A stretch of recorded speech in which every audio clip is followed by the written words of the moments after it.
We have a FunHouse board set here. The sound board, the MPU board, and the power driver board.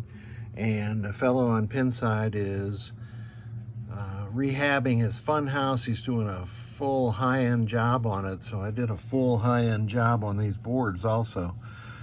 The boards were sent fully functioning, and all I'm doing here is refreshing them. So on the soundboard, the best thing that you can do for these things is replace these two 4700 microfarad caps that filter the power input.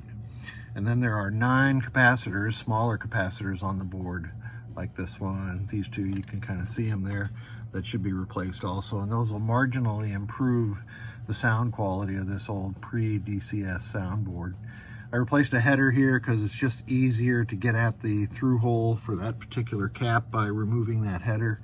And I've updated the ROMs to level 2, which includes some different sounds from Rudy, and I updated the ROM on the MPU board so that Rudy blinks and does some other things.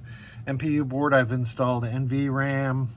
I have replaced C31, the input power filter cap, and J210. I think that's all this board took. Not sure if I placed a lower voltage reset generator in there or not, but it doesn't really matter for FunHouses. It's not power hungry. On the power driver board, I've replaced C2, which leaks frequently and destroys the parts to the left, which are in the zero cross circuit, and C4, which is part of the 5-volt circuit. And I replaced C5 on the lower part here, and C11. C5 is in a 5-volt circuit, and I always replace it. It's really the only part on the power driver board to replace when you're having reset issues, other than the power headers, which I've replaced also. C11 I replaced because it was a little domed, and that can happen by cross-connecting the 20-volt and the 50-volt, or actually 70-volt power, and it will damage C11, so I replaced it while I had it in the shop. I added this blocking diode just above test point 7. It's in series with the big 0.12 ohm sand resistor, and that prevents the 20-volt and the 50-volt from mixing if you connect it incorrectly. Replace the power in or output header and your 3 GI headers, and this board is ready for the wash tub. Not a wash tub, but I'm going to clean it up and make it a board that you would expect to see in a high-end restoration, and then off to my FunHouse for some testing.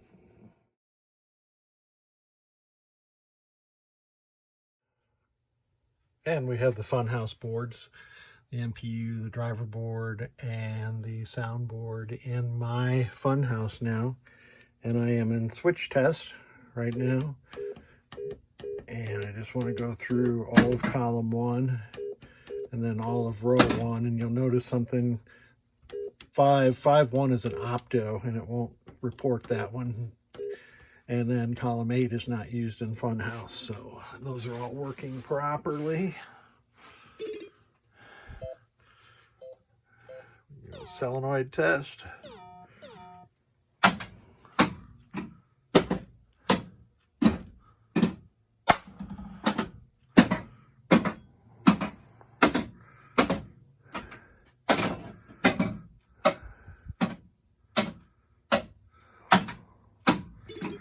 All working properly. Let me do general illumination.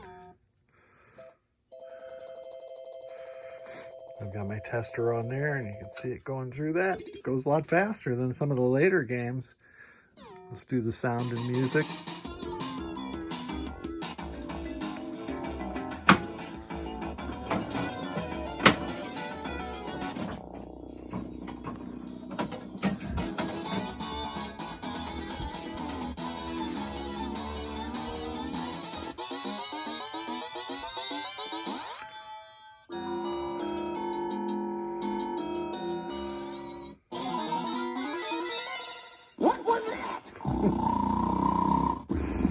Everybody's got their favorite Rudy quote. What was that? That's mine.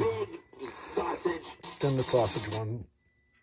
Okay, working good. Let's do lamps and flashers at the same time. careful here.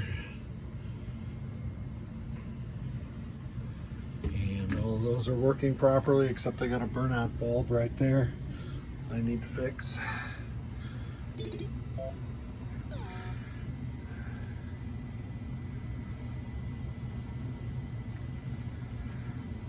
Not too much of a surprise here. The only thing we're really testing is the output from the CPU board, since I know that my display is good. All right. We can test Rudy just for giggles.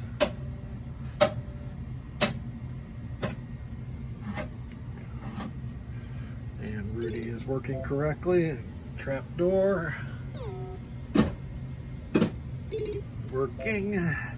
And that is it. So now I get to have the fun of playing some FunHouse. This board set is going back into a high-end restoration that a fellow on Pinside, who's a Seinfeld aficionado, I'll say, or fan would be a better word. And I'm happy to have cleaned these boards up so that it'll give it his game many years of long-lasting enjoyment. Thanks again.